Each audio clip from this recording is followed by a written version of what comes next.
was quacking. Strange. That's all right. We've just completed what many consider to be the most successful first 100 days of any administration in the history of our country, and we're just getting started. Things are happening that are amazing, and I would not say it if it weren't fact. In a few short weeks, we've achieved the most secure border in American history by far, 99.9%, which is a number that nobody thought was doable.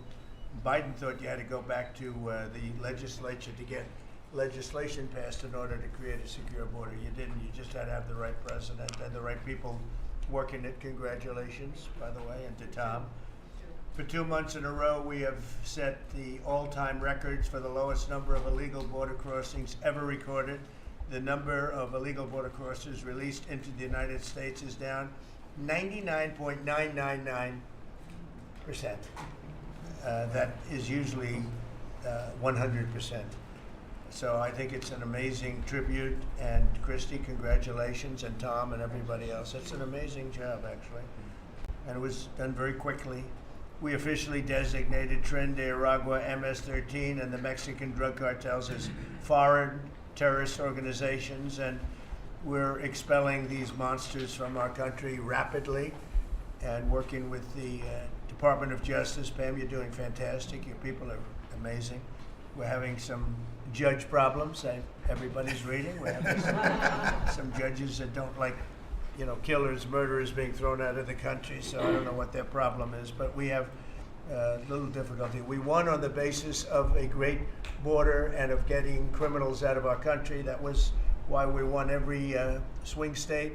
We won by millions of votes. We won everything. Every metric we won by a lot. It was a massive victory, and we won, I think, largely because of this issue. I put this issue as #1 issue, and they don't want us to do what we're supposed to do, and I don't think that can be. And I hope the Supreme Court is going to fully understand what's going on.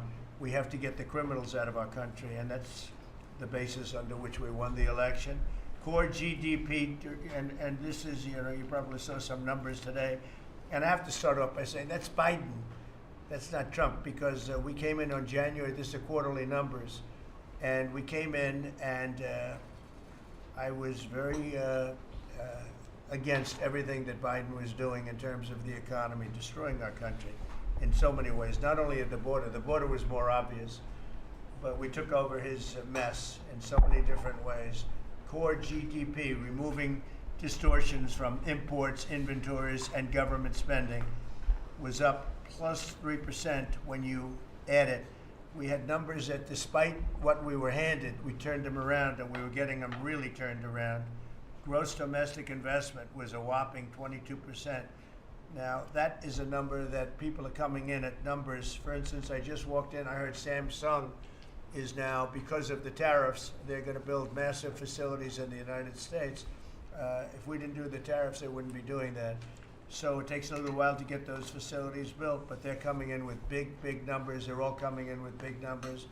We have more monies being spent than at any time in the history of our country. We're up to close to $8 trillion, I think I can say. And really, it's going to be a lot higher than that. Those are just the ones that we know about. $8 trillion. I'm not going to say, but I'm not sure if Biden did $1 trillion for 4 years, $1 trillion. But we're at $8 trillion for 2 months, because let's give us a pass on the first month. We were sort of getting a little bit used to things, right? But after 2 months, we have $8 trillion. There's never been a number like that. And that includes chip companies, car companies, every form of manufacturing, high-tech companies. Nobody's ever seen anything like it. So $8 trillion. I can talk about gross domestic product, gross domestic investment. I can talk about a lot of things, but to me, the biggest numbers, the kind of numbers that are, and these people are coming in. Our Secretary of Commerce spent the weekend, he went down to Arizona to see what was happening with the biggest chip company in the world. And he said, Howard, you said, you've never seen anything like it. You want to just describe what you saw? So they're investing $165 billion in 1,100 acres in Arizona. and they're building the highest tech chip manufacturing, semiconductors, and 4,000 employees. You know, American tradecraft, right? Technicians doing every kind of work. The classic foundation of America is building it. They had 14,000 people. They're expecting 40,000 people to build the rest of their plants and to employ 20,000 people for the rest of the time. And This is you never all s- driven. You never saw a site like that. And this is all driven by your tariff policies. No chance this be happening without you. It's going to be about 40% of the chip market from that one section, and this is the biggest chip maker. They have 99% of the market. They come from Taiwan, and unlike the CHIP Act, which was done by Biden, where they hand everybody billions of dollars, the thing they don't need is money. They got plenty of money. What they need is an incentive to come in, and the tariffs, they're building because of the tariffs. If without the tariffs, and I'd like to say they're building because of November 5th, the election, and the tariffs, but I'm going to be a little more blunt. They're building because of the tariffs, and November 5th gave them the tariffs. So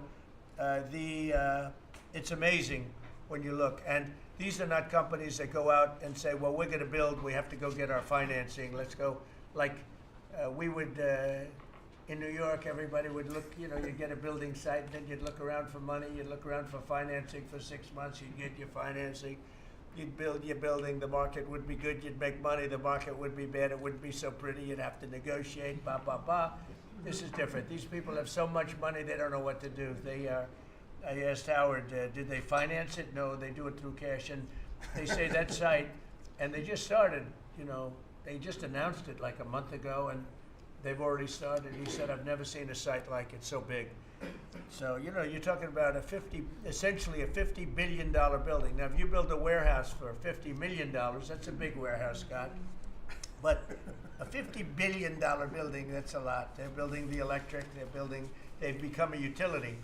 And I've given them the right to become. They're going to build their own electric, they're going to build their own electricity, which they need tremendous amounts of electricity. They're going to build it themselves. Anything they have left over, they'll hook that into the grid. But the grid is old and they're unreliable and bad things can happen to grids. I said, if you want, you can hook into the grid, but that's a little bit risky. Or you can build your own electricity and become your own utility. And they, I think in all cases, are deciding to do that. So it's very exciting, and we have a lot of things going. We took over on January 20th. These are quarterly reports. We took over on January 20th. The tariffs haven't kicked in yet. I know that, and I don't want this to happen, but I know that China is doing very poorly right now. I just saw some reports coming out, and I don't want that to happen to China. I like the president a lot, President Xi. I don't want it to happen. I was actually saddened to hear it, but they are getting absolutely hammered in China. And, you know, they're sending boats, the biggest boats in the world, carrying cargo like nobody's ever seen before. These are the biggest boats in the world, biggest cargo ships in the world, and they're coming and they're turning around in the Pacific Ocean. They're doing a big U-turn and going back because they don't want the goods, because 145% tariff. But at a certain point, I hope we're going to make a deal with China. We're talking to China, but their factories are closing all over China because we're not taking their product. We don't want their product unless they're going to be fair with us. And that includes intellectual property and other things. There are a lot of things far beyond just buy, sell. So we'll see what happens. But, you know, I was not, because somebody said, well, were you happy? I said, I am not happy. I want China to do well. I want every country to do well.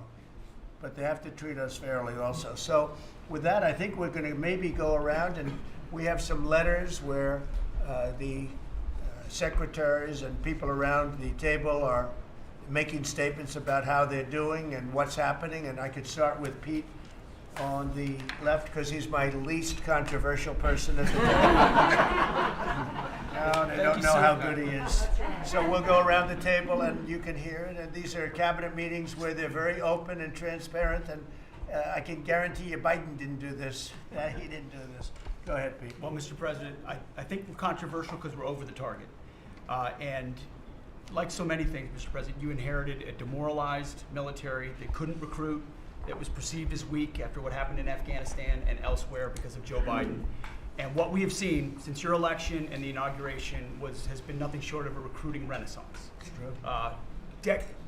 Decades, it hasn't been decades since we've seen this kind of recruiting, in the Army, the Navy, the Marine Corps, the Air Force, the men and women of America want to join the United States military led by President Donald Trump. And the police, by the way. Absolutely. And fire.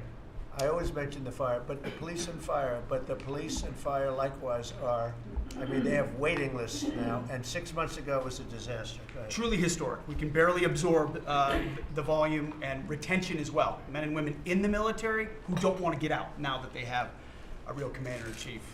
We're reinforcing standards. We're going to be fit, not fat, in our formations. We're welcome back all the folks who were forced out because of the COVID mandate. We've ripped wokeness out of the military, sir, DEI, trans, and it's Fort Benning and Fort Bragg again at the DOD. We're rebuilding the military, sir. The Golden Dome is well underway. F-47, reassuring allies and deterring enemies. We found nearly $6 billion in DOGE savings that we're going to reinvest, including $50 billion from the Biden administration focused on things like climate that have nothing to do with lethality and warfighting. And we will have, as you said, sir, the first $1 trillion budget that we plan to spend wisely on behalf of our warfighters. From day one, sir, we've gotten helped get 100% operational control of the border, coming alongside DHS and CBP. Right. We've got 11,000 troops on the border who now, because of the new national defense area, sir, can help detain illegals at the border and hand them over to CBP. It used to be if you saw camouflage on the border, they could hold binoculars, and that's it. Now we can detain and assist, and we are. We're going to get 100% operational control of that border. Our NATO allies know they have to step up. The Houthis in the Middle East are feeling the weight of American power, and we're deterring communist China. So because of your leadership, sir, I believe we're making the military great again. And I thank you. Thank you very much. Thank you. Howard? So I have the pleasure of running the Investment Accelerator, which gets to recruit these companies. And you've never seen anything like the companies committed to building in America. Technology companies have committed over $2.5 trillion to build in America based on your tariffs, right? Sovereign countries, all backing, the whole Middle East and all these countries backing their sovereign wealth funds. They all want to invest in America, and they're coming in, again, over $3 trillion committed. So just those two topics, you're at $5.5 trillion, and then you've got the whole pharma industry knows it's got to come home because America pays for all the drugs of the world. So the pharmaceuticals have to come home, right? Auto's coming home, industrial's coming home. So, you know, we've got to train, and your great Secretary of Labor together and Secretary of Education together, we're going to train the workforce to build America. It's unbelievable. We've got so much, as I travel around, the attention on the Trump Gold Card. I mean, it makes me very popular. Last night, I was out to dinner, and someone came up and said, can I buy 10? And how do I buy 10? And I'm like, that's pretty good. It's $50 million for dinner. So, you know, I was paying for my dinner. The External Revenue Service, right? You've got the tariffs and the hundreds and hundreds of billions of dollars coming in to build the External Revenue Service. That our objective, of course, is to replace the Internal Revenue Service and let those outside countries trading with us, let them pay their fair share to America. And then, of course, you got rid of de minimis. And what happened is these foreign countries were sending in little packages for free and knocking out our mom and pop businesses across America. You put an end to it, and you're going to rebuild the mom and pop and the small business of America. You're their president, and I'm proud to support you. It's very important. De minimis. It's a big deal. It's a big scam going on against our country, against really small businesses, and we put an end to it. Mr. President, so CAFE standards, we have the fuel economy standards on vehicles that are going to go to 50 miles per gallon. We are going to rewrite those standards, bring it down to something that's far more reasonable. Elon's fine with that, I hope. But it's going to drive down. It's going to drive down the price of a car in America, making cars more affordable for families. Also, Biden had the social cost of credit when we build infrastructure, roads, and bridges, adding 3 to 5% on infrastructure costs. We've gotten rid of the social cost of carbon, driving down the cost to build roads and bridges across the country. We have what is called follow the law. So we have so many states and municipalities that don't follow the law. So whether it's DEI, discriminating against Americans, whether they give illegals driver's license or their sanctuary cities or states. If you don't follow the law, if you're giving license to illegals, if you're having DEI policies, we're not going to fund your projects. So you got to certify in your state or in your city to get road and bridge money or rail money that you're actually following the law, which includes the executive orders from you, Mr. President. We're cutting back funding. We send research money, Mr. President, to universities to do research on more equitable and sustainable transportation systems. Projects that'll use data and public opinion to inform policy and infrastructure and technology benefiting diverse communities, including women and gender non-conforming people. Just stupid wastes of money. We're pulling that money back from universities. We should do good research if we're doing research in universities. And then one last thing, air traffic control. We don't have enough air traffic controllers. We're about 3,000 short. We're working on an agreement with the union, so when controllers become retirement eligible, we're going to cut a deal to try to get them to stay longer, to stay in the tower. And then we have a plan to put more butts in seats in Oklahoma City, so we can get more students through the academy and into towers as well. It's going to take us a while to do that, to train them up, but we're in the process before our 4 years are done. Well before that, we're going to be at full capacity. Sean, you want to tell them about, I think we have to bring it up. We have very obsolete equipment for air traffic controllers. The equipment, the towers have horrible equipment. It's been renovated for years. The money they spent over the last 4 years, this Buttigieg did a horrible job. They wasted billions and billions of dollars hooking up wire equipment to non-wire equipment to satellite equipment, and a third grade student would know it doesn't work. You can't work it. They wasted tens of billions of dollars. But we want to put a brand new air traffic control system in, and you might want to describe that, please. You and I have talked about this. It's a state-of-the-art system, envy of the world, and it's. I mean, listen. Our system is safe, but you would have hoped someone would have seen that there's a problem with fixed-wing aircraft and helicopters coming in at DCA. Someone should have seen that before we lost almost 70 lives. It's our job to look and see that we have an aging infrastructure around air traffic control. And so if we don't build a brand new system, there's going to be failures and people will lose their lives. And so we need the help of Congress to help fund this, but it's going to be all brand new. And after you build a brand new system, we have the bedrock and the foundation to actually build on top of it. But no one has done this, Mr. President. There's Band-Aid fixes that have happened over the course of 20 years. You can't have a Band-Aid fix. It doesn't get done. It has to be brand new. The technology, it looks like it's out of a 1980s movie. Old computers, floppy disks. We're using copper wires, not fiber.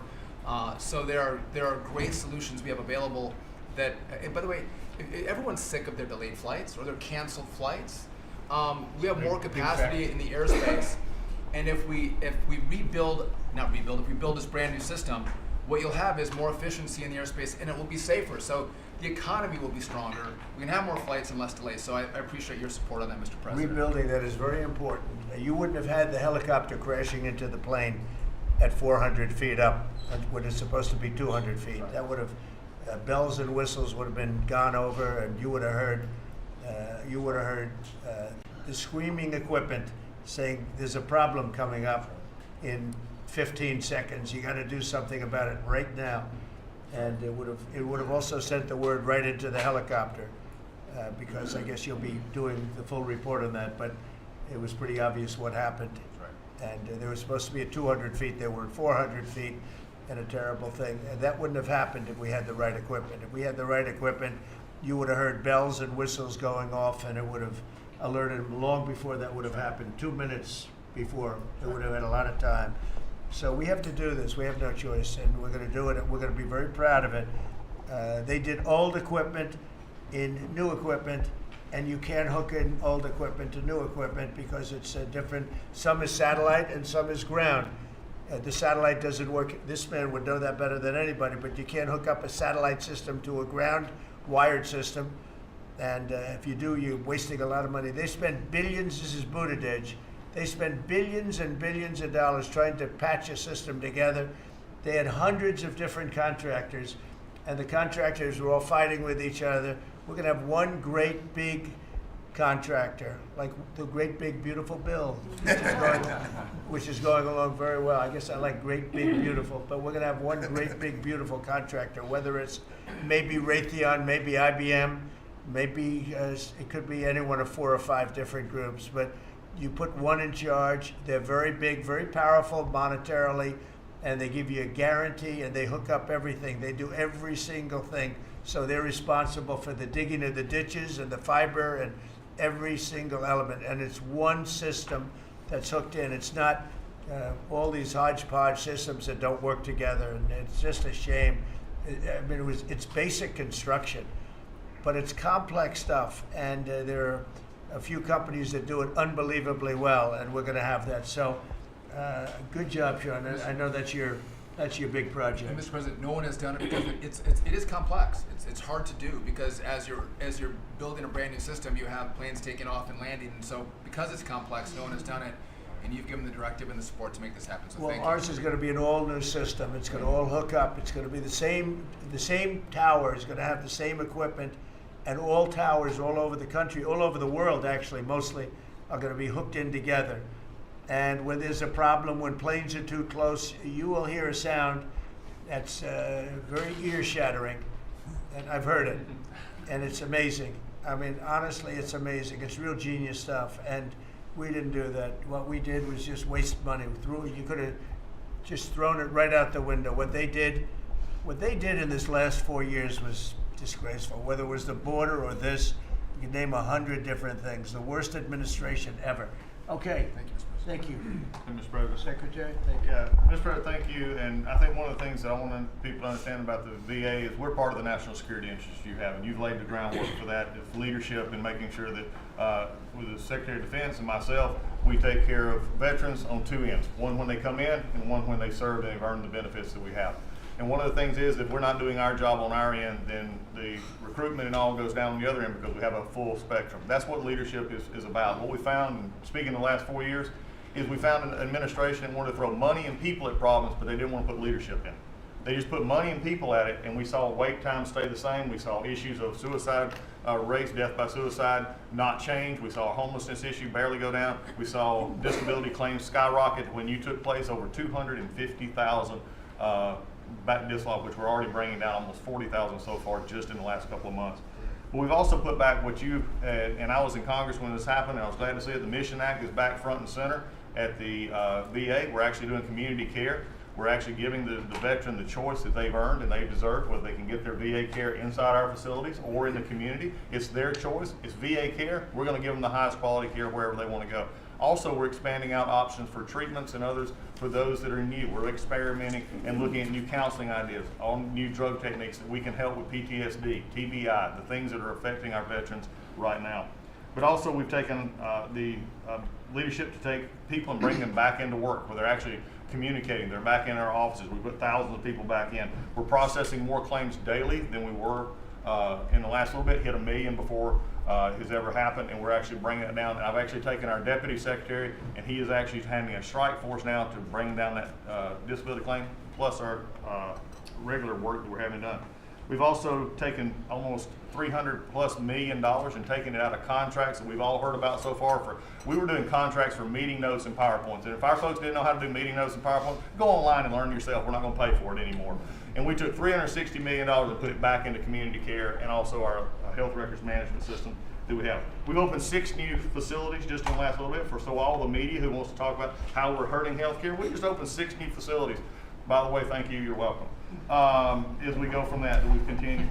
We've also took $11.6 billion in ceiling values of contracts and terminated that we did not need, resulting in significant cost avoidance for the future, but also still maintaining the ability to take care of our patients and also our disability benefits. We've also gotten unity again. We did away with $14 million in DEI spending. We've ended gender dysphoria treatments. We phased that out. All directed, the savings from that go to paralyzed veterans and amputees. We've also continued to work toward, as you've, in anti-Semitism and also anti-Christian bias that we saw. The biggest thing though, Mr. President, I want to state, is you told me when you said for me to take this job, you said take care of my veterans. Well, we've done something in taking that step forward. The veteran is back first at the VA. The VA is not about itself anymore. We're not a self-feeding animal. It's about a service organization that takes care of one of the best we have, and that's our veterans. And that way, Mr. President, we're just getting started. Thank you, Doug. How are you doing with the suicide rates? We're getting, it's tough, Mr. President. That's something that we're looking at. This is something that we've had $588 million has been spent over the last, especially 4 or 5 years to be prevention, and yet the numbers stayed at 17 or 21, wherever you want to have it. We're now opening that back up, taking in nonprofits. We're bringing in others who have things that are actually looking at. I worked with Secretary Kennedy and others on the idea of we're opening up the possibility of psychedelic treatment and others that give us an opportunity. We got to research it, make sure it's good, but it's opening up that possibility. And I think, again, veterans are understanding now that we're putting them first. When I go to these hospitals, they're actually coming up saying thanks. We're back in where we need to be, and we're seeing a workforce develop. So suicide is going to come down. It's also going to take some transition stuff that your Secretary of Defense has been very helpful on. We've got to transfer them out of the military so they come to us better, but we're working on that. Good. Very good. Thank you. Jameson? Mr. President, it may come as a surprise, but this has been the busiest 100 days in the history of the By the way, in history, you know, this is the biggest deal ever done. If you sold IBM, ExxonMobil, and 5 other companies together, it's peanuts compared to what we're doing. This is the biggest deal ever done financially in the history of the world. And I think we're doing great. You're going to see some big, big results. Go ahead. And I'll just say something that Secretary Duffy said in his context, because it's complex, no one has done it. So this is something, a reordering of global trade that hasn't happened since the end of World War II. And it's long overdue because we've seen manufacturing offshore under the old global trading system. With the net result of the global trading system is that all the manufacturing goes to Asia and other places. That's a system you have to replace, and that's what you're doing. They said you wouldn't be able to do global tariffs. We did it. They said everyone would retaliate. No one retaliated outside of China. They said no one would come to negotiate. We're talking to dozens of countries. They said no one would have offers. We have dozens of written offers. We have lots of countries in this week. This is like a break for me to come. You have the list. You have the list of with all the countries that want to negotiate. Sure. They all So want to this is- negotiate. They want to make a deal. don't zoom in on this. Yeah, this is like a tracker, right? We have all these columns of which countries have come in, when we started negotiations, who gave us an offer, are we in technical talks, and when do we expect to have deals done? Those are some weeks out, but Really we're amazing. working very quickly on this. Thanks, That's Steve. good. Thank you, Jameson. You're going to have a lot of fun for the next 3 weeks. Fun. It will be fun. Michael, you have anything? Yep. Mr. President, the last 4 years, the world experienced a total lack of zero leadership under Biden, and then we've had 100 days of your leadership with respect, with strength, starting with there'll be all hell to pay if you don't let our people go. Dozens, over 40 Americans have come home under your leadership.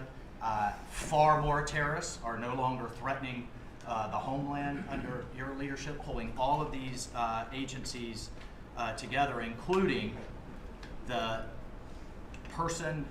evil individual responsible for the Abbey Gate bombing, and to sit with the 13 Gold Star families, and you showing that follow-up and that justice has been incredible. But pulling this great team together, Mr. President, everything from revitalizing shipyards to cyber to space, that takes this entire team working together. It's an honor to serve you in this administration, and I think the world is far better, far safer for it. Amen. Thank you very much. The Abbey Gate is really important. This was a horrible thing. It destroyed the image, frankly, of the Biden administration. What happened there was a disgrace. It should have never happened, and Pam is working very much on prosecuting that person. We have the person, and he'll do well. I have no doubt about it. Thank you very much, Michael. So the CIA, I don't know, Ratcliffe, I don't know if he's going to say anything. He's probably the one person here that's not allowed to talk about the great job he's done, but go ahead anyway. Mr. President, as you know, at your direction, the CIA has deployed our unique covert action authorities in various places and continents to successfully advance your national security and foreign policy priorities, to advance peace, to end wars, to take terrorists off the battlefield, and to keep illicit drugs from coming into this country and harming Americans. Unfortunately, as much as I would love to detail your accomplishments in that regard, we can't do so in front of this crowd.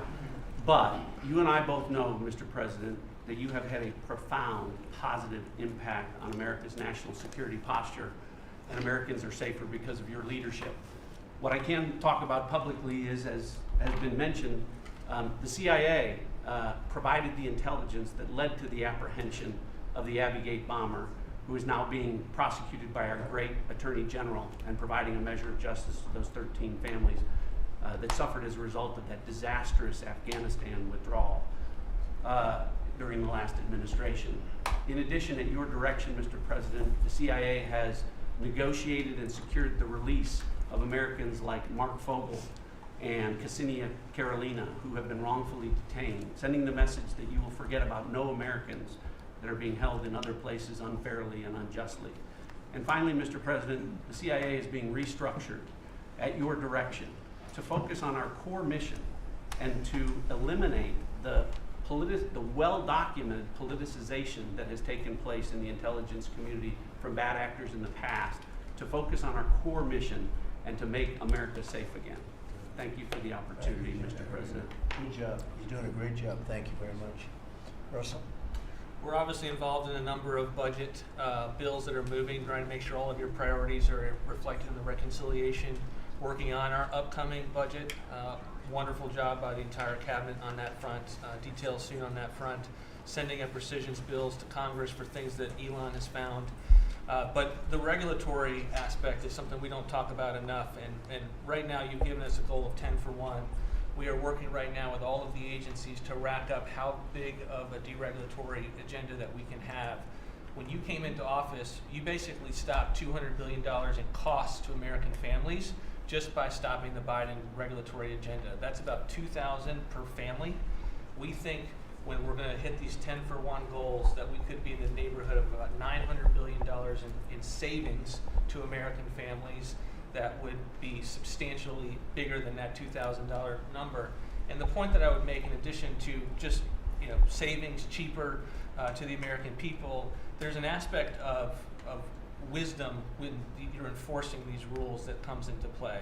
And I'm your regulator for the Consumer Financial Protection Bureau, and we found this small mortgage lender in Chicago. His name is Barry Sterner. He had a firm called Townstone. And CFPB had gone after him because he complained about crime in Chicago, literally the same thing that the Democrat mayor had talked about. And they came after him for 7 years on a redlining disparate impact claim and ruined his life. We overturned that. We apologized on your behalf to that individual, and we basically, without having to go through notice and comment, we ended the policy that set that in motion. And so that's happening across these agencies with how they are using their enforcement discretion, and it will only continue based on the stonewall of backing that you've given us to make these hard calls. I don't think they're actually that hard, but no one's done it to this point, and we were able to go forward and do that because of the backing that you've given us. So maybe the biggest thing we're working on, maybe bigger than tariffs in a certain sense, is we call it the One Big Beautiful Bill. And that's wielding its way right now through the Senate. And John Thune has been actually amazing. And the Speaker has been so great, Congress. Mike Johnson has been really two guys that they get along great, and it's just been a beautiful, unified attack, really, because we have to attack because the Democrats are trying to stop it at every turn. It would mean a 58% tax hike if they were successful, and lots of other bad things beyond the tax hike. But with us, it'll be the biggest tax cut in American history. How are we doing with the bill? We're doing great. We're day in, day out, hour by hour negotiations to make sure your stuff is in there, and to make sure we have the border resources, the defense resources, and to save the American people some tax money and make sure all those tax cuts that you ran on are in there that help get people back into the workforce. And I think we're making a ton of progress. I think we're doing well. Like I said, the biggest tax cut in the history of our country. And it would be the biggest tax increase if the Democrats are successful. They're the only people I've ever seen running for office where they want to increase taxes, but this would be a 58, maybe a 60% tax increase, unsustainable for the American people. Thank you very much. Great job. Susie, the most powerful woman in the world, they say. I agree with that. I agree. I'll be brief so you can hear from these amazing people. Congratulations to everyone on 100 days. That's been it's unparalleled in my memory and best I can tell ever. But it hasn't been busy for busy's sake. The president's promises made to the American people have been kept time and time and time again. You all have been out there spreading the word with community groups and states and media. It hasn't gone unnoticed, and let's work hard for the next 100 and have equally as much success then. Thank you. And you've done a great job, Susie. I think everybody agrees, right? Yeah.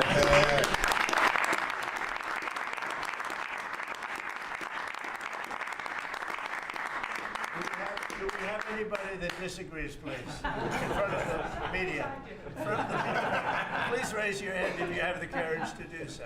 Anyway, go ahead. Yes, sir, Mr. President. Thank you. And you made it very clear that you wanted to put America first. And also from day one, you wanted to make housing affordable again, because we do have a housing affordability crisis in our country. And so at HUD, we've been cutting all the red tape and bureaucracy as it pertains to housing affordability and unleashing creativity of our builders and developers around our country and restoring local control. We took down the affirmatively furthering fair housing rule, as you know, which was a zoning tax from Washington. So no longer will Washington be picking winners and losers, but localities and elected officials in different states and cities will have that flexibility. Also, you alluded to securing the border, and such a great job has been done with all of our partners at the table. And at HUD, we want to make sure that the resources that we have now, which is American taxpayer dollars, in the Biden administration, they prioritize illegal aliens over the American people.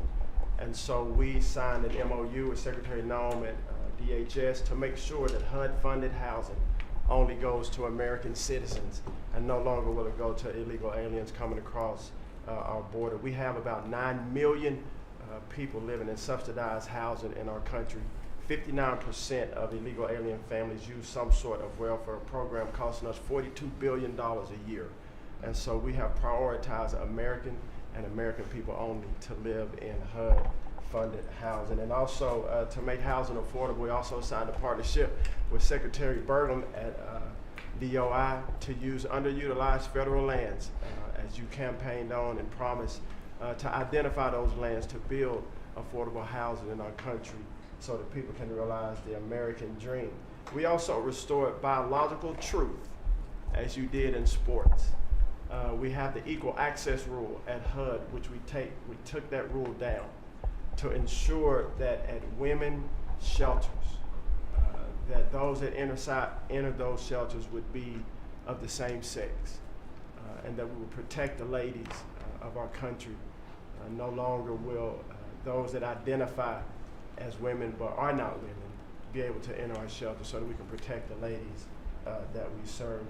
Along with our DOGE task force, we identified over $2 billion in savings. At HUD, $260 million at HUD were just in contracts, $4 million were DEI.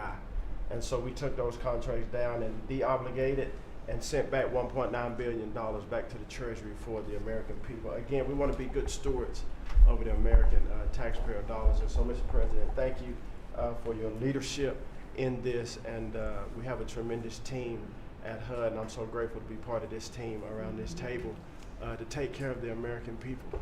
And I consider it a great honor and humble to do so. Good job. Yes, sir. Thank you. Yes, sir. Appreciate it. Brooke? Well, I'm not sure if anyone's heard, but the price of eggs is down. I know it's news. Listen, sir, today as we celebrate the 100th day, I think that it's just such a joy and an honor to continue to do this work, so thank you for that.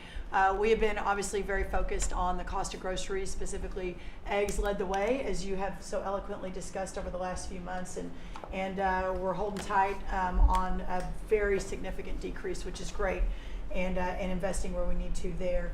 As I mentioned before the press came in, we have had a massive issue with Mexico on water, getting water to our farmers along the border for decades. When I worked in Texas 25 years ago, we were fighting with the Mexican government over the water then. You got involved about 2 weeks ago.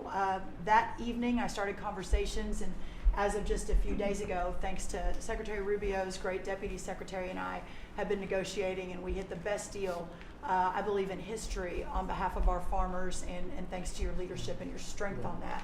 And that's a really big deal long term for those farmers in the southern part of the country. On the energy side, I know we've got Secretary Burgum and his partner Secretary Wright, but we often forget that agriculture has a major piece of the energy dominance agenda, not just timber, not just minerals, but biofuels. So we continue to support that great leadership coming from those agencies, and doing hopefully our part as well, and they've been incredible in that. Our farmers have been hurting under the Joe Biden administration. There was a 30% increase in the cost of input, so the cost of doing business for these farmers over those 4 years. When we left the White House the first time 4 years ago, we had a $0 trade deficit with our agriculture products. After 4 years of Biden, that hit $50 billion because they just didn't make an effort. And so obviously that's $50 billion less dollars at a time of very thin profitability for our agriculture community. So the Congress passed because the last administration didn't get a farm bill done either, the farmers were hurting there, so Congress stepped in. I say all that and basically said $10 billion to move out. USDA, fastest in history, that money went out to those farmers that couldn't make plant their crops. And so I'm really proud of that, and you'll hear a lot of that from our farmers today, that this USDA is moving more quickly than any ever before. And we're not organizing money based on the color of skin and other ways, which was how the last administration was moving out. We have canceled $6 billion in contracts thanks to our great friend Elon Musk and his Doge team. A lot of those were DEI, gender, studying transgender mice. Who knew? The racism in pest management, we've canceled all of it. We're going through a major restructuring. USDA is one of the biggest agencies. It's sort of a catch-all, and we're really downsizing and aligning around putting farmers first, which is really important. A big part of USDA though is food stamps. It is perhaps one of the largest, if not the largest, welfare program, and it's a supplemental nutrition program. Secretary Kennedy and I have been working very closely. We were in Texas yesterday talking about nutrition and agriculture. You can't make America healthy again without your farmers and your ranchers as your partner. So ensuring that our food stamp program and those at the bottom end of the socioeconomic ladder really have access to nutritious foods as we're facing an obesity crisis and a chronic disease crisis, which I'm sure Secretary Kennedy will touch on. And the final thing I'll say is this morning, Secretary Noem and I, together, and I brought a picture because I think this is important and it goes to why we're here. This is a South Dakota ranching family named the Mods. They are a fifth generation ranching family. Charles Mod, in his 30s, bought the ranch from his granddad, I'm going to show the press, when he was 17 years old. Those beautiful children, Lyle and Kennedy, his wife Heather. Under the Biden administration, they had, of their several hundred-acre operation, they used about 20 acres and had a fence that had been there since 1910 when their family took over the ranching operation. There had never been really any problem that had been brought to their attention. Perhaps there was a minor dispute over, again, 20 acres. This family was indicted, prosecuted, threatened with jail time, told to find guardians for their children over a fence line dispute that the Biden DOJ pushed forward. So this morning, on the steps of the U.S. Department of Agriculture with Secretary Noem, who was their governor, as the governor of South Dakota, which is where these great people are from, all criminal charges were dropped, and I really appreciate the Department of Justice. It was a really big day as we sent the signal that the over-criminalization and using government, and you know this better than anyone because you were in the crosshairs for so long, that those days are over and the regulation through prosecution is no more. And so this family is one of many that we'll now be talking to ensure that never happens again. Thank you. Thank very much. you. Great job. Please, Scott. Sir, it's been a momentous 100 days with you at the helm, and I view this 100 days as setting the table for peace deals, trade deals, tax deals. So the next 100 days will be harvesting. You've created negotiating leverage and leadership that are going to yield remarkable results. Energy costs have plummeted. Mortgage rates are down, food costs are moving lower, and American families are finding their financial footing again. I had a group in today. America, under your leadership, is on the verge of becoming an AI superpower. That our economy had become barbelled. We had high tech and finance on one side, natural resources led by energy, which the previous administration tried to kill on the other, and you're filling in between with precision manufacturing that we're going to be bringing back through good trade policies, good tax policies. Under the DOGE at Treasury and the IRS, cost, tech support, and efficiency have increased. We have the IRS revenues are up, and thanks to the young man sent over by DOGE, the IT update that began in 1990, which was begun before he was born, is going to be finished during your term. So trade, you couldn't make it up, trade, taxes, and deregulation, the one big beautiful bill under your leadership. Speaker Johnson and Leader Thune have done a great job, but they have you as a closer on many of their members. And I'll just close by saying economic security is national security is economic security, and it's never been better. We're rebuilding it, and as I said last week at the IMF and World Bank conferences, America first does not mean America alone. Under President Trump, it means leadership. Yeah. Well said. Thank you. Are you busy enough? He's doing a great job. Thank you very much. Mr. President, thank you, and thanks to the cabinet. So, at the risk of insulting everybody else at the table, I believe that I am the youngest member sitting at the table. And it occurred to me that from the time that I was born to the time that Donald J. Trump was inaugurated just a few months ago, we went from, again, 40 years, we went from the world's manufacturing superpower to one in which we depend on the People's Republic of China to make the things that we need. We went from the proudest military in the world to one in which we failed to meet our recruiting goals. And we went from one in which bipartisan border policy was the consensus of both Democrats and Republicans to one in which we allowed 20 million people to run roughshod illegally over the countryside, causing crime, causing a stress in the welfare system. And again, that happened over the lifetime of the youngest member of the cabinet. And what has happened in 100 days is that we've started to reverse every single one of those negative trends. And I think what it shows to me is that the president, and you sit in the Oval Office and you see these portraits of presidents past, and let's be honest, most of them have been placeholders. They've been people who have allowed their staff to sign executive orders with an auto pen instead of men of action. And the reason the media attacks this administration as chaotic is because the president is solving the problems the American people set about to solve. He's actually doing the things that he promised that he would do. And Mr. President, it's been an honor to be part of it for the past 100 days. And let me just make one other observation, because it's interesting. I've seen the data, I've monitored it, I've looked at it, but the most underreported fact of the first 100 days is that we came in with a massive recruitment shortfall. And in 100 days of Secretary Hegseth and President Trump's leadership, we now have people breaking down the doors to join our military. To the media assembled here, it's a really interesting question.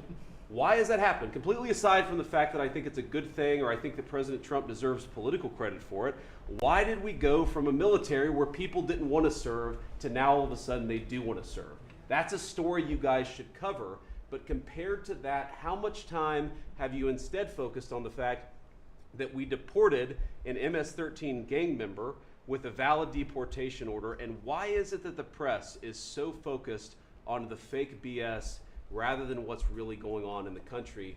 I think that what we've shown, sir, is that you can do a lot. You can do a lot in 100 days, but you've also unfortunately revealed that too much of the American media hasn't learned the lessons of the past 40 years. Thank you, sir.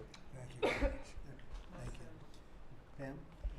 President, your first 100 days has far exceeded that of any other presidency in this country, ever. Ever. Never seen anything like it. Thank you. Your directive to me was very simple: make America safe. And despite that, we've still been defending over 200 civil lawsuits filed against you. On top of everything else, I think I'm representing every one of you in this room in some capacity. And no, you will not be arrested by the U.S. Marshals. Over 200 lawsuits, over 50 injunctions, and now we've got multiple cases in front of the Supreme Court, and we will succeed, and we are doing great in front of the Supreme Court, President, and we'll continue on with that. I was at DEA yesterday, and they said to me, you, Donald Trump, have taken the handcuffs off of DEA agents. And as a result of, since you have been in office, President Trump, your DOJ agencies have seized more than 22 million fentanyl pills, 3,400 kilos of fentanyl since you've been your last 100 days, which saved, are you ready for this, media? 258 million lives. Kids are dying every day because they're taking this junk laced with something else. They don't know what they're taking. They think they're buying a Tylenol or an Adderall and a Xanax, and it's laced with fentanyl, and they're dropping dead. And no longer because of you, what you've done. ATF, since you've been in office, President, along with DOJ agencies, seized 14,500 guns off the streets. Why aren't people reporting that? 651,000 rounds of ammo. That's up 151% from 2024. That's keeping America safe. We've rescinded death penalty. We are now seeking the death penalty on cases. I'm signing death warrants. We are going after terrorism. We are going after arsonists. Whether you're burning Teslas, we will see. We've arrested 9 people so far in 7 jurisdictions. No negotiations, 20 years in prison. Or you're burning down the governor's mansion in Pennsylvania. We will be there to protect you. And I've been talking to Governor Shapiro, and he greatly appreciated you reaching out as well. ISIS terrorist, we got one in New York, right around the corner. We got an ISIS terrorist in New York. We have an October 7th task force. We just broke up a huge human trafficking ring by the Sinaloa cartel. 1,000 pounds of methamphetamine on our streets. Ton of fentanyl, 20,000 Molly pills. Those are the drug of choice among at clubs and bars for young kids. They were fake, but you know what they had in them? Fentanyl. That's 20,000 lives saved because of you, right there. We brought back 29 cartel members from Mexico at your direction, and one killed the Kiki Camareno, a DEA agent, in 1985, and many of us got to talk to his widow and his son, who is now a judge. And they started crying. They have tried to get that guy back forever. And thanks to so many of you in this room working together, they have justice. They were crying on the phone because of what you did, President Trump. Thank you. We're going after anti-Semitism. We're unleashing everything you told us. No more DEI, no more weaponization. We have rescinded, as I said, 200 policies. And I could go on all day long, but we are doing everything in our power to keep America safe at your direction. Thank you. Thank you, job. President. You're really doing a great job. Thank you you. very much. Okay, let's go. Nice to see you, Mr. President.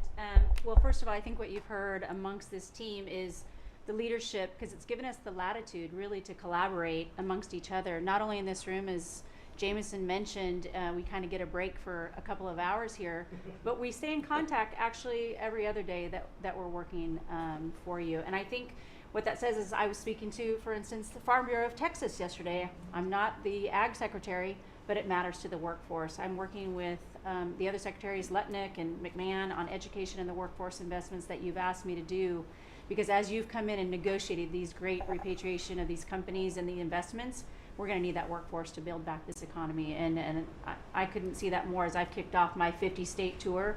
We've been in 5 states so far. We'll finish all 50 states by the end of the year. And what we're talking to is the American workforce and these companies about what the market demand is. That's the difference, that we finally have made that connection. What do they need? How quick do they need it? And how fast can I get these either apprenticeships toward that million that we've put that lofty goal? We've already added 80,000 new apprenticeships already just since January. So at the Department of Labor, that tour has kicked off, and I couldn't be more honored to be on the ground and see my colleagues that we're passing in the skies, but we're on the ground together because we're all collaborating together. One of the things that we're talking about, illegal immigration, I have put states on notice. I warned all 50 governors that if they continue to reward illegal immigration by treating unemployment benefits as a handout, they're going to lose their federal funding as well. We can no longer continue to give unemployment insurance to illegal immigrants, and so I've let those governors, and I sent out that letter last week. We also eliminated discriminatory DEI offices within the department, specifically the Office of Federal Contract Compliance Programs. Most of our federal contracts were really just to focus on DEI enforcement. We were really punishing a lot of these companies. If they weren't complying, they weren't going to have a federal contract. We've let go of that program completely. $4.4 billion in unspent COVID funds came back to the Treasury from the CARES Act. Billions were collecting dust in these coffers, in the state coffers. We've asked for that money back to return to the Department of Treasury. We saved $250 million by canceling America Last, is what I call it, foreign handouts, including funding for things like transparency and accountability for Uzbekistan cotton industry. It doesn't make sense that we're funding, these foreign, and thank you to DOJ and to the government efficiency of what we have found with the fraud that we're seeing. I mean, some of these things are so ridiculous you can't believe it. No, I write them down and I read them more than once. Cotton Like, this can't be farmers? true. Yeah, it doesn't It make sounds like sense. a comedy sketch. That's right. And so again, with the executive order preparing Americans for high-paying, skilled trade jobs of the future, that's our goal. The trades is where we're being focused, but all companies, and we want to make sure we're on hand for that. And what I want to say is thank you to government efficiency, because you asked us, when this transitions out, will our departments and our agencies continue that government efficiency? And I think that we've surpassed that in the Department of Labor. Out of our 14,000 federal employees, 3,000 have taken the DRP, and we offered it again. So over 21% have taken that offer. And we'll keep our critical workforce, MSHA, OSHA, and wage and hour, and make sure our workers stay safe. So with your leadership, Mr. President, I couldn't be more honored to serve. I know we were probably the last to know each other, but we're getting to know each other well. And the team that you have assembled is really an honor to serve with. So thank you, Mr. President. Thank you. You're doing great. Thank you very much. Chris, please. Mr. President, you ran on unleashing American energy, and 100 days have shown the tremendous impacts that can arise from the unleashing you have enabled. I'll just hit a few highlights. Number one, oil, gasoline, and diesel prices are the lowest they've been in years. How does that happen in 100 days? That's a messaging. Your message that we're pro-energy. We're not against energy, we're for it. That sends a message to the marketplace that supply is easier to grow now and supply will be coming, and that's already led to tremendous savings for American consumers across the country. And we need not only more affordable energy, but we need a lot more energy. One highlight I think a couple of us have touched on is AI. This is a new emerging critical industry that's very energy intensive. It is not acceptable for the United States to not be the leader in AI. We must win the AI race and lead in that, and that's going to take a lot more energy. If you had not won election, we would not have won the AI race. Full stop. Energy would not have been there to enable us to win. Reshoring of manufacturing. These trillions of dollars you led off with, it's going to come back to our country to make chips, to make steel, to make automobiles, to make artificial intelligence, to make all of these industries we've outsourced. That's only going to be possible with way more American energy. But we have that energy. We have those resources. We have those businesses. We have those capitalists. We just need to stop standing in the way of them and follow the lead you've set, which is to enable them, not to subsidize them, not to help them, to enable them to invest American money and create American jobs here. Regarding our balance of trade, The second largest export of the United States is liquefied natural gas. Second fastest. In the next few years, it'll be our largest export in our country. But yet, 18 months ago, the Biden administration had said, we're going to stop issuing permits for new LNG export terminals. That's just nuts. That's a great competitive advantage we have, huge balance of trade driver, a huge industry just coiled and ready to go. I just came back from Poland last night. They are thrilled that America's back in business again and that the rest of Europe can get off of Russian energy and can enable their own economic growth with secure, reliable, affordable energy from the United States. Also witnessed the signing ceremony for a deal between two large American businesses to build a huge nuclear power plant in northeastern Poland. The first of this design built in Europe. It'll be the first of many. I spoke with many other nations over there. They want to buy more American gas. They want to get American technology. They want to have a partnership with us. And they shared the message I delivered to Europe in my keynote remarks is that unleashing energy is the way you make your society safer, more prosperous, more free, and that these sort of over-the-top climate alarmism doesn't do anything to help the environment of our world, but it does impoverish people, it does reduce the security of your nation, and it makes you weaker. I think that's a constant message many of us around this table have brought to Europe. We want our friends in Europe standing up again and leaning in. A lot great is happening under your leadership. We're unleashing consumer products that Americans wanted to buy that Biden was making illegal. I'll be in Georgia on Friday at Rinnai's manufacturing plant. Tankless natural gas water heaters. Incredibly popular product. They almost became illegal. The return of common sense is incredibly welcome across this country, across the world. And back to Elon, that extra thing, we're going to deliver all of this with less people, less money, less burden on the U.S. taxpayers. Not smaller departments and smaller services, better, more thoughtful services done more efficiently and smarter. The way you'd have to run a business. We've got to get our fiscal house in order, and you and the people around this table are making it happen. Thank you, Mr. President. I'm honored to be here. Good job. Thank you very much. Please. Yes, Mr. President, you are 100% correct. The border is 99.99% safe, under control. You have completely reversed the entire situation. In fact, the day before yesterday, I was down in El Paso, and those Border Patrol agents are so impacted by how you have changed things in a year. They have put up huge pictures that say, under the Biden administration, the mobs of people that were pushing through razor wire and trampling children, and the chaos and the violence that was happening at that same location, they have a picture there that says, this is what the Biden administration looks like, and this is what the Trump administration looks like. It's peaceful. People who do business between Mexico and America are coming through. They're doing it legally. They're following the law, and it's all because of what you've done and what you've empowered them to do. The recruitment for Border Patrol is through the roof. For ICE agents, they want to be a part of ICE because they recognize they actually get to do their jobs. I have the Coast Guard too. Coast Guard recruitment is up over 20% just in the last 60 days. Everybody wants to be a part of what the heritage is of this country. We've repositioned the entire Coast Guard fleet to focus on border and drug interdiction. As we've secured the border, the cartels have gone to the water and are going out in maritime waters to move their drugs into this country. The Coast Guard just in the last 2 months has taken into custody over 126 tons of cocaine, millions of doses of fentanyl. It's just amazing. And the aliens that they are deporting is incredible too. We've been working with all of them. The one thing that I want to point out is the fake news has been saying that Biden deported more people than you. And it's an absolute lie. And they're letting the Biden administration get away with manipulating and cooking the books. What they're counting for the Biden administration is every single person that came to that border that they processed and let into this country.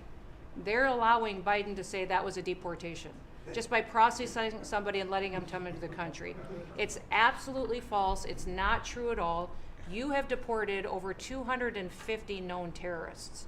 You've deported thousands of foreign terrorist organization members and gang members, hundreds of thousands of people that were in this country illegally. We've collected $30 billion worth of tariffs through CBP, and we've also collected millions and millions, hundreds of millions of fines and penalties from people that have overstayed here in this country. So I just want to thank you. You've been a game changer. I want to thank Pete for his leadership at DOD and what they've done. I want to thank Marco for his diplomacy and getting us travel documents into these countries. Mexico has finally come to the table and now is going to take a lot more people that we're able to send back to that country. And the president of Mexico told me, sir, she turned around over 500,000 people in Mexico before they ever reached our border. We should be counting those as deportations because they never even made it to the border because she turned them around because you forced her to. So those are all people that never even came here because they got the message because you were so aggressive. So thank you for what you're doing, and every day we get up and do jobs that matter, and we appreciate Tom that. Holm is doing a great job. Oh, yeah, Tom's a great messenger for us. He just, yeah, he's hardcore. Yeah, thank you. He is hardcore. Yeah, he is. No question about it. Kelly? Mr. President, it's such an honor to serve in this administration and on behalf of Main Street America for our 34 million small businesses that make up 99% of all businesses in this great nation. I have to tell you, under your leadership, Main Street is open for business again. They're thriving and they're investing. And the data that we have at the Small Business Administration, the loans that we're putting out, a record 26,000 loans in your first 100 days means that 2,000 small businesses each week are receiving that funding, that investment in the future. Small businesses create 2 out of every 3 new jobs in this country, and we've already seen under your leadership the jobs economy is back, manufacturing jobs are back. We've seen a 38% increase in manufacturing loans. We put out 1,500 manufacturing loans in your first 100 days. We saw startups increase by 54%, and we saw businesses under 5 people increase by 95%. So your leadership on the economy matters to every region of this great nation. I'll tell you on the manufacturing front, I'm out on a national manufacturing tour. We've met with 250 manufacturers, and as I walk through the factory floors, they all ask me to thank you for fighting for their jobs, for these industries, and for the people who are creating things from pharmaceuticals to aerospace, to food, and all these essentials that this nation needs to be independent and strong. And to that end, I'm working with Congress. We'll be announcing tomorrow an upsizing of our manufacturing loans to make sure that that economic engine, because 98% of all manufacturers are small businesses. It's incredible to walk through these factories that are really creating what you had in your first administration, the blue collar boom. It's now a new collar boom because it's the intersection of technology and manufacturing and what they can create for our war fighters, for our aerospace, for pharmaceuticals with less than 300 to 500 employees, sometimes 100 employees. I was at a factory in Georgia on Monday that is creating machines to help with the Iron Dome in Israel, less than 50 employees. This is the engine of our economy. It's the heartbeat of our communities. It's the small businesses that helped elect you because they needed your economic agenda. So thank you, Mr. President. It's such an honor, and congratulations on an epic 100 days. I do have to thank Elon. I do want to note, we just cut $3 billion in contracts because of DOJ's work. That's $3 billion that hardworking families that won't have to work until April 15th to pay for the waste, fraud, and abuse that we continue to find in this government on behalf of taxpayers. So again, thank you, Elon, as Thanks, well. Kelly. Thank you. Great job, Kelly. Thank you very much. Elon, I love the double hat, by the way. Yeah, thank you. He's the only one that can do that. You don't get away with it. Well, Mr. President, you know, they say I wear a lot of hats. And as you can see, it's true. Even my hat has a hat.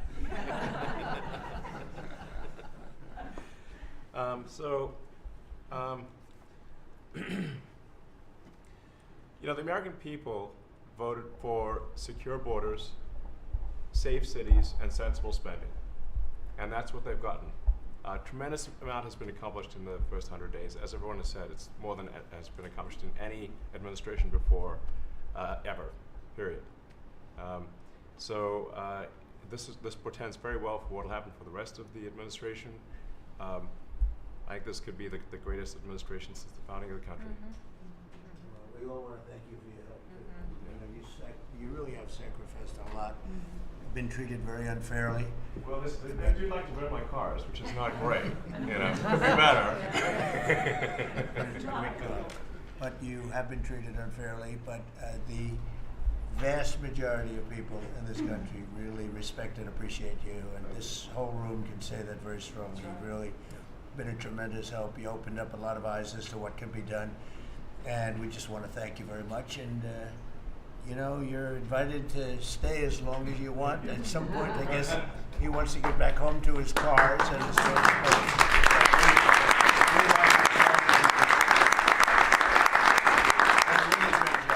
You've done an incredible job. $150 billion. Think of this. Yeah. 160 now. 160. And they said, oh, it could have been more. And a lot of stuff is being worked on. That number could be doubled and even tripled. A lot of things are being worked on that we don't count yet because it's not quite there. But you've done a fantastic job, and we appreciate it very much, Elon. You know Thank that. you. And it's also an honor to work with your incredible cabinet. I just like to say thank you, everyone, for your, it's great to work with you. Thank you very much. Thank you. Mr. President, congratulations on this truly historic first 100 days of your administration.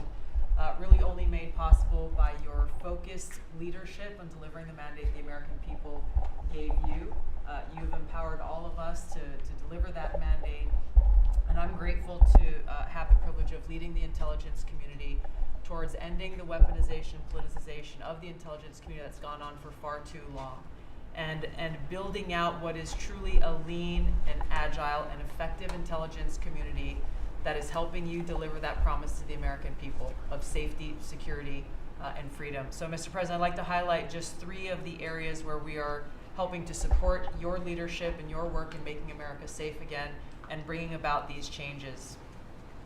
First of all, because of your designation of cartels as foreign terrorist organizations, I took immediate action with our National Counterterrorism Center to prioritize their focus on those terrorists and gang members who are trying to enter our country through legal or illegal means, and to seek out those who already are here in our country because of the Biden administration's 4 years of open borders. We've been working very closely with your great Attorney General's team at the DEA to get these known cartels into our systems, to be able to stop them at the border, and turning over names to Department of Homeland Security and the FBI to be able to find those who are already here in our country. Just the other day, we found 700 alien terrorists who have ties to MS-13, Tren de Aragua, and the Sinaloa cartel. Just yesterday, our NCTC identified almost 600 individuals with ties to other terrorists who came through our borders illegally, claimed asylum, and under the Biden administration were paroled here within our borders. Secondly, Mr. President, like too many organizations in the federal government, the ODNI has become very bloated with too much waste and abuse going on within the organization. We've done a few immediate steps. We are doing more. The ODNI is 25% smaller and more lean today than it was when I walked in the door and when you took office. Secondly, we have just this morning actually shut down a human capital office. As soon as you issued the executive order to stop all DEI activities, we did that, shut down the DEI office, but we discovered this human capital office that was essentially a slush fund for DEI initiatives, hidden under the guise of human capital, that closed down this morning, saving taxpayers $150 million. We'll soon be announcing an additional $2.6 billion in savings with other programs and contracts that do nothing to ensure our national security interests. And lastly, we're working every day to hold the deep state accountable, to end the politicization, weaponization of the intelligence community. This past week, I sent 3 criminal referrals for illegal and unauthorized leaks to the media of classified intelligence for prosecution. We have 11 more that are under investigation. We've revoked, at your direction, 67 security clearances, and we continue the work of declassifying documents, as we have already around JFK assassination. We have more coming for the assassination of Bobby's father, Senator Kennedy, and MLK assassination. And we continue our extensive investigations around exposing the very serious issues we have related to election integrity, illegal abuses of FISA, Crossfire Hurricane, and others. Mr. President, under your leadership, we are working every day to bring about that transparency and accountability that the American people deserve. So thank you for the opportunity. Great job. Thank you very much. Lee? Mr. President, at the Biden EPA, the Green New Deal was raging. At the Biden EPA, we saw billions of tax dollars burning.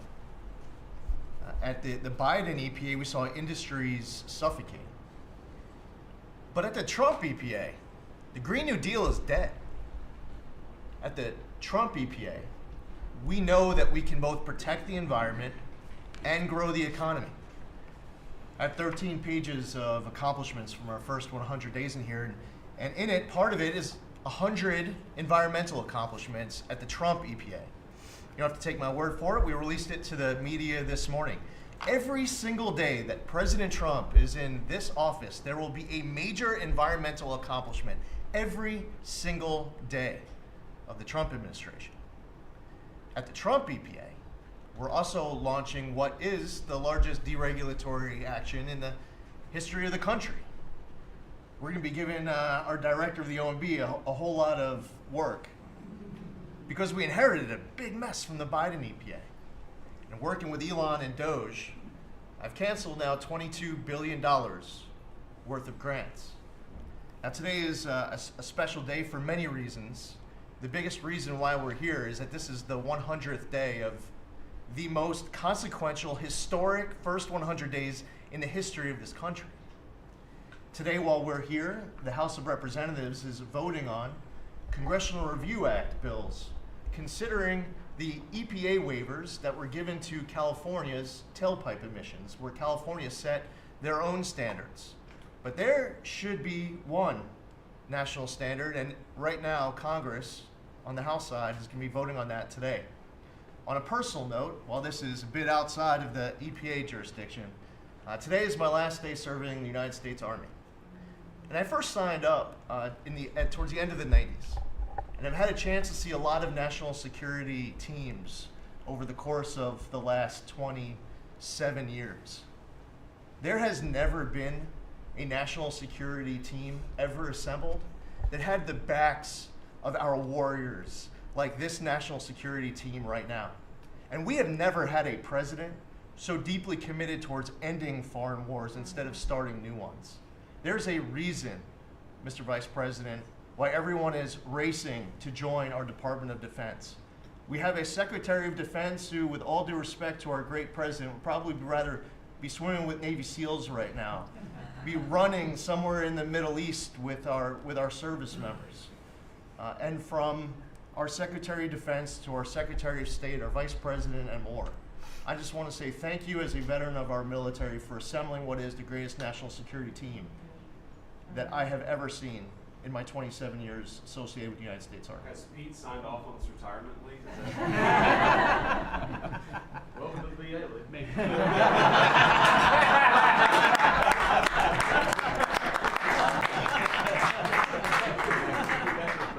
Thank you for your service, Lee. Yeah, thank you. You're doing a fantastic job. We appreciate it very much. So, Well, Mr. President, I don't think I have ever worked so hard to try to fire myself. But we're certainly making great strides in that. We've reduced the folks over at the Department of Education by about 50% now through our RIF program, and so we've closed a lot of the district offices, consolidated, so there are a lot fewer people working a lot more efficiently in the Department of Education. The commissioners of education in every state, and I was at a meeting with them not too long ago for not only our states but our territories. They are thrilled with the opportunity now to be able to have more control over the education in their states, to get rid of a lot of the red tape and regulation that's kept them from doing what they're doing. So we're seeing, I think, great improvements. We'll see test scores, I believe. It'll take a bit for them to be able to go up, but I think now that they're going to have the opportunity to put in their own programs, we'll see that grow. At the same time, we've been focused on higher education for our universities. We've returned proper enforcement of Title IX protections to schools. We have stopped funding to Columbia, for instance, and some other schools for not only Title IX but Title VI infractions. And those are moving along. I think we've brought people to the table. They know that you're serious. You meant what you said. They're going to make changes. They're making their campuses safer again. Anti-Semitism was just out of control in many of our universities. And so some tried to, in fact, Harvard is sued and they're saying that it's, First Amendment infraction. No, this is civil rights, safety on our campuses for our young students, who are there. And with Pam's help and the task force that we formed with HHS, with GSA, with other agencies, we're going to make sure that our campuses are safe. And so there's a lot of good work going on. I think one of the biggest things, you'll be very happy to hear this, Mr. Vogt, that we are putting back into place collecting on our student loans that have been delinquent since March of 2020. Been no effort to recollect on those loans. So as of May 5th, the letter goes out that the loan recollection is beginning again. So for those people who have borrowed money and have not been paid, and that's just not to be punitive. There are many ways that they can go online to understand how they can get back into the right payment structure, because when they're in default, they can't buy a house, they can't buy a car because their credit scores are down. So it's helpful to them as well as to get this money back into the country. I mean, with $60 billion of increased student loan debt since 2020. And in total, we've got almost $1.7 trillion in student debt. So we're gonna start getting it back. And Scott and his team have been incredibly helpful. We appreciate that so very, very much. And so a lot's going on at the department. And what I would really like, as I'm firing myself, I'd like for you to be known as the education president, because of the best in practice systems that we want to put in every state to incorporate AI, so that we are training these new entrepreneurs and business leaders in our country. We can't do it with the infrastructure we have in place today, so we have to be working on that at the same time. So we're going to be doing that. So thank you for your charge to elevate education so that we are providing for every student access to excellent education. Thank you, sir. Thank you very much, Linda. And what's going on with Harvard and some of these colleges that are taking vast amounts of money, who also have vast amounts? They've got $52 billion and really scamming the public and hiring people like de Blasio and Lori Lightfoot, who are certainly two of the worst mayors in the history of our country, paying them a fortune of salary and having them teach our children how to manage cities and how to manage government. What's the word as of this morning on, let's say, Harvard? Well, we're negotiating with them. When we went back to them to say we'd welcome them back to the negotiating table, their response was a lawsuit. So Pam and her team are helping work with that. And I am, enjoying the fact not only am I firing myself, but I'm now being sued fairly regularly by different departments of education. But we're staying tough with them. The other thing that we're looking at also are the 117 violations of these big universities like Harvard and others, who are not reporting, as they're required to do by law, foreign money that comes in and how much that is and where it comes from. And so that is And students. Yeah, and it's very serious. Where are these people coming from? Yep, Yeah, exactly. sir, we pulled back their grants because Harvard isn't responding to us, criminal activity by their students. And until they give us that list, they're not getting any more grants from Homeland Good. Security. I think we should pull it back. We did. The students they have, the professors they have, Right. the attitude they have is not American, and I think you should. A grant is a grant. We don't have to give grants. Exactly right. So we'll pull back the grant. All right. Very good. Right. Thank you very much, Lynn. Thank you. Bobby? Mr. President, thank you for your extraordinary leadership. Over the past 100 days, we are already making America healthy again. We announced last week the ban on the 9 petroleum-based synthetic dyes, food dyes. Within 2 years, within 2 months, we're going to ban the worst 2 of them. I am working with Secretary Wallins on dietary guidelines, the dietary guidelines that the President Biden's administration gave us. 453 pages. They're basically unreadable. And they are the product of the same kind of politicized science that drove Fruit Loops to the top of the food pyramid. And we're going to do real science, gold standard science. We're going to develop we have till December to do it. We are working very, very fast together. We're going to get it done by the end of the summer in time to drive change, major dramatic changes in the school food, the school lunch programs over the next school year.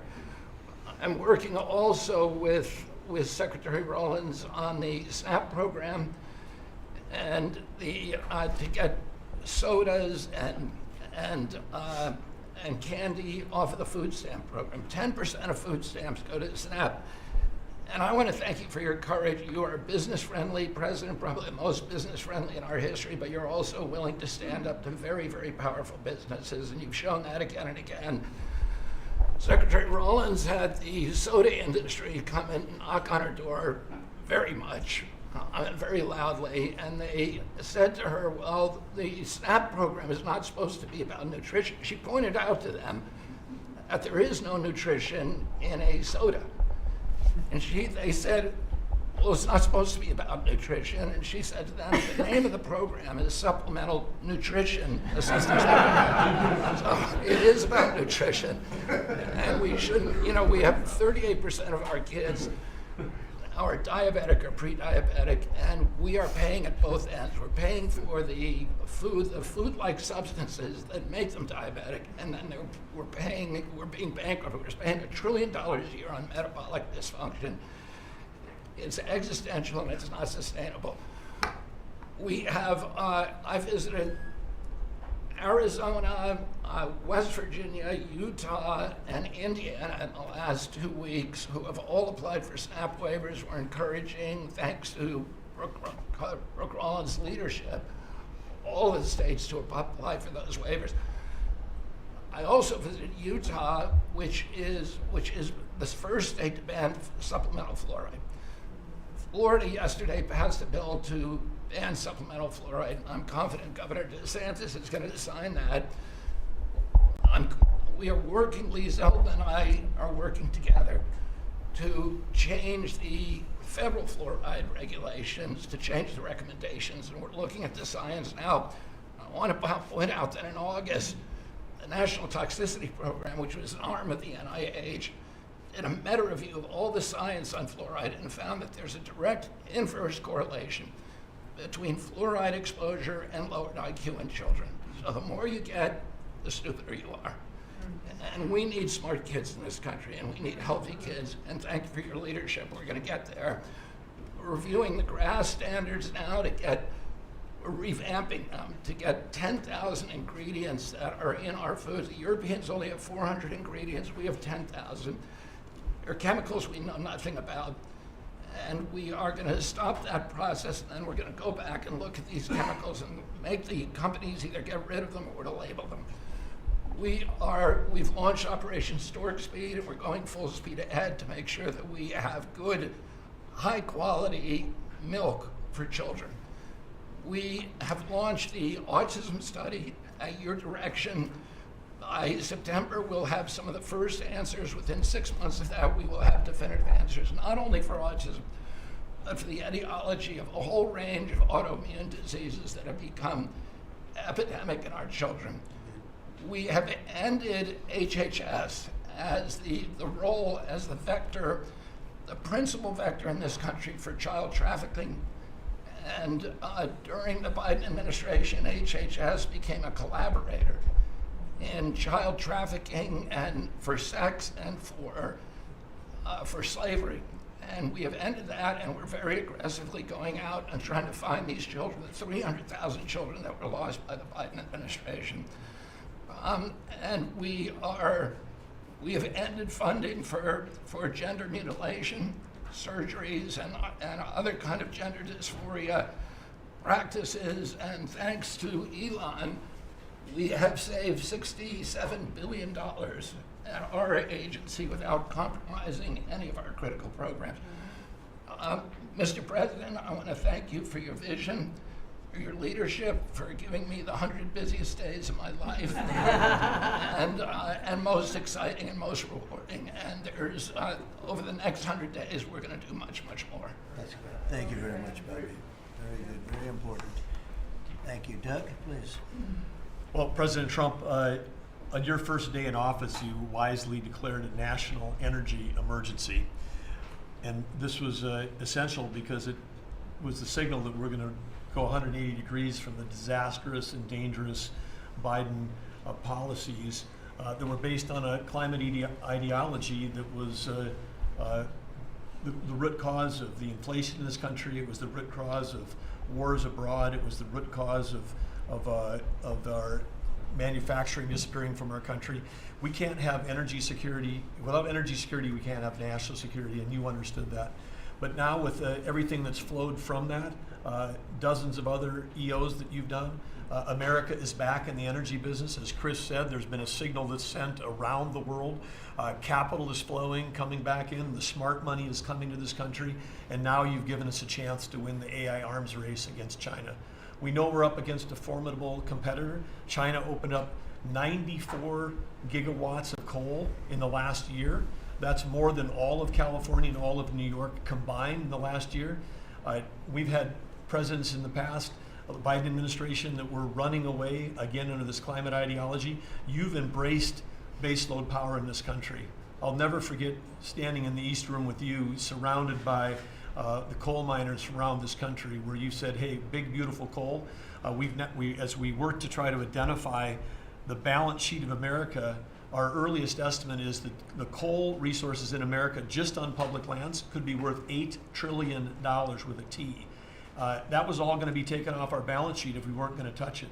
But now we're back in the business. I was 1,800 feet underground in a coal mine in Alabama a couple weeks ago. They do metallurgical coal. Without metallurgical coal, we can't produce steel. This is a plant. This is a plant that would have been in a mining operation that would have been shut down under the Biden administration. What we're doing here, back in the business, we're doing leasing. We're leasing for oil and gas. We're leasing for timber with Brooke Rollins. We're leasing for grazing. We're leasing for critical minerals, which is key. And when we lease the public lands appropriately and by the law to do that, we're bringing in revenue. We're bringing in jobs. We're helping strengthen America. And so we're treating our natural resources like the American balance sheet they are.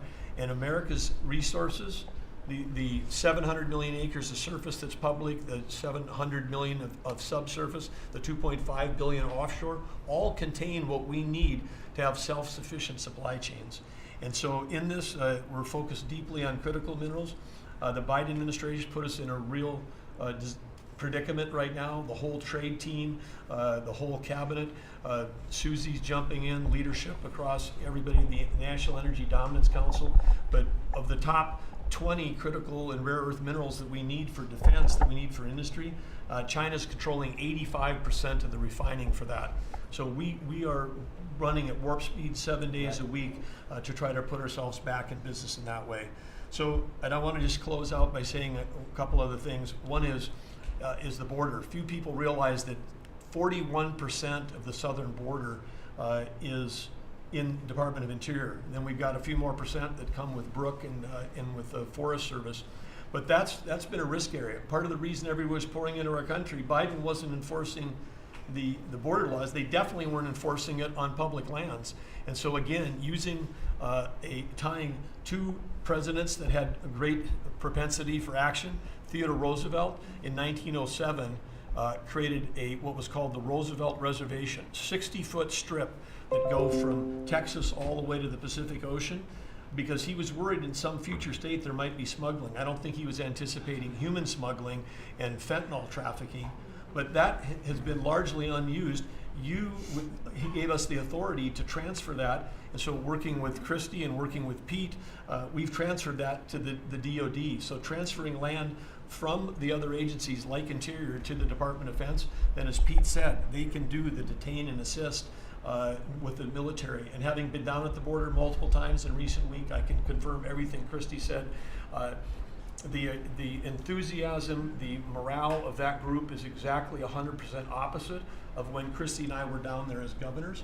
I had Border Patrol people say they were multi-generational service in that law enforcement that said, my wife and I are telling our children never to go into this thing, to go into Border Patrol. People this time were saying, I got a 17-year-old. As soon as they turn 18-year-old, they're signing up. My wife is thrilled. They're going into law enforcement. They're so proud to be serving with you. Everybody I've met, whether it's in a coal mine or at the border, law enforcement, the one thing they say on those trips is, please thank President Trump from all of us, the change that you're making. And I want to say especially this became very dear when we last week renamed a U.S. Wildlife Refuge in honor of Jocelyn Nungare. Jocelyn Nungare, of course, lost her life tragically to illegal Venezuelan gang members in this country in a horrific way. But her mother, Alexis, was at that ceremony. Her grandmother was there, and Jocelyn's great-grandmother was there. There 3 other generations of that family were there. They all wanted to pass on their thank you to you too, and we've secured her name forever as a sanctuary, and really is saying that every child, every 12-year-old, every child in America should be safe in their own communities, and you've dedicated a beautiful piece on the coast in honor of her. So, President Trump, in your first term, when I had a chance to work with you as governor, you were courageous. The thing that's empowering this amazing group of people around this table, and you've probably assembled the greatest cabinet ever, is that this time you're not just courageous, you're actually fearless. And it's your fearlessness to take on the issues that other presidents would not touch, whether it's the work that we're doing with successfully streamlining and right-sizing government, or whether it's taking on the issues at the border, or whether it's embracing the power we need to win the arms race. You're fearlessly doing that, and that creates it just all of us can sprint because you're running ahead. So thank you. Thank you, Doug. And you are doing a great job. And with Chris, that's a pretty much unbeatable combination, I have to tell you. So thank you both very much. Thank you, Doug. It's great. Marco? Well, it's not easy to go last after all these reports that have come here. First of all, Mr. So I better be good, and I'll be short as well. A couple things, Mr. President. I think you deserve a lot of credit for 2 things. The first is assembling this great team of people. Some of whom I've known for a long time, others who I've gotten to know during this period of time, but putting together a team, not just of talented individuals, but that work well together, is something never going to be reported on in the media or fully seen, but it happens every single day. For the most part, I interact with almost everyone around this table at some level, and because of Secretary Kennedy, I'm afraid to eat anything. So in front of him, yeah. He said Tootsie Rolls are okay in moderation. So. But it's a great team. And here's the second, and I tell this to people all the time. This is incredibly rewarding service, and you hear it in everyone's voices. Traditionally, in the past, and it's one of the problems we got in as a country, is presidents would say, okay, let's go do something, and then they would have to do a study, and then a study on the study, and then a long internal deliberative process, and by the time you got to it, it was too late, or somebody had forgotten it. In this administration, it's moving. You know the direction because you know why you were elected. The American people elected you very clearly, and basically it's measured, I used to say by days and weeks, now it's measured by hours and minutes, but action is happening. And that's what people want to see. And let me talk about foreign policy in particular, because I'm not sure this is fully appreciated. This president inherited 30 years of foreign policy that was built around what was good for the world. In essence, the decisions we made as a government in trade and foreign policy was basically, is it good for the world? Is it good for the global community? And under President Trump, we're making a foreign policy now was it good for America?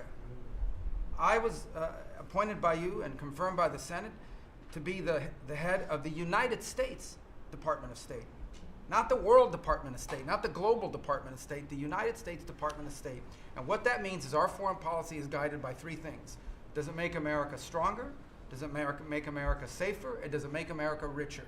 If something doesn't do one of those 3 things, and hopefully all 3 of those things, we're not doing it.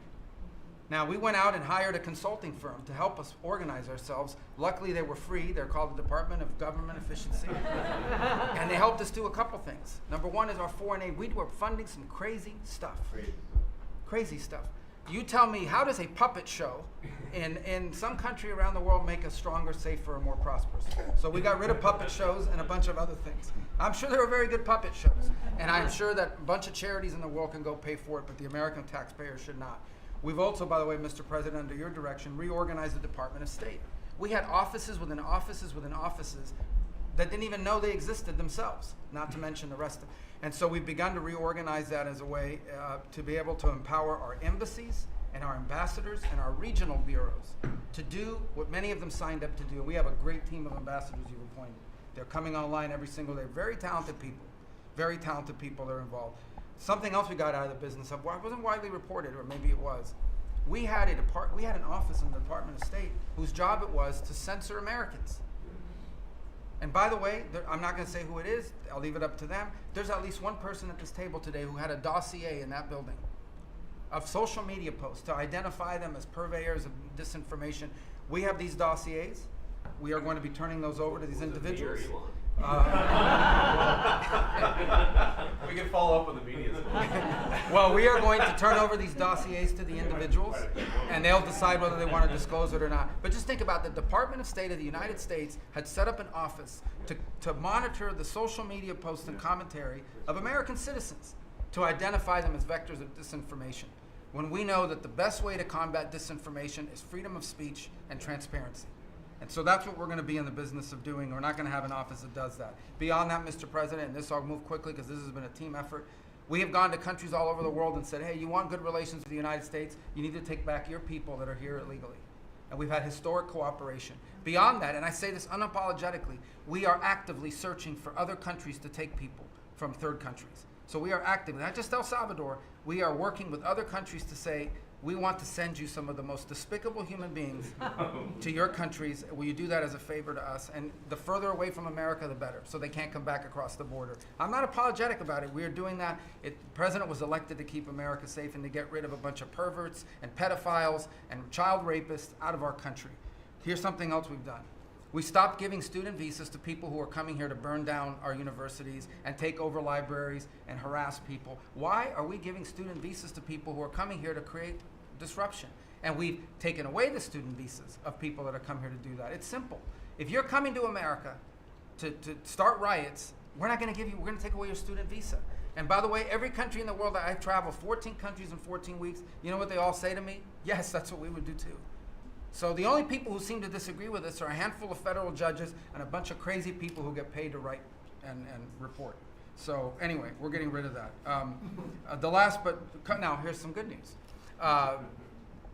You know, we're going to have the World Cup, the FIFA World Cup, the FIFA Club Cup, and then we're going to have the Olympics. So we have to have a Consular Affairs Bureau. We have very good, talented people there, but we are going to infuse technology, again, working with our consultants, to be able to, millions of people are coming into this country for this. And, we've done it to improve customer service. For some of us who served in Congress recognize that about a year and a half ago, we had a meltdown under Biden. You couldn't get a passport. You have people calling, I have a cruise on Friday, my passport expires. In the month of March, we processed 2.78 million Americans, their passports.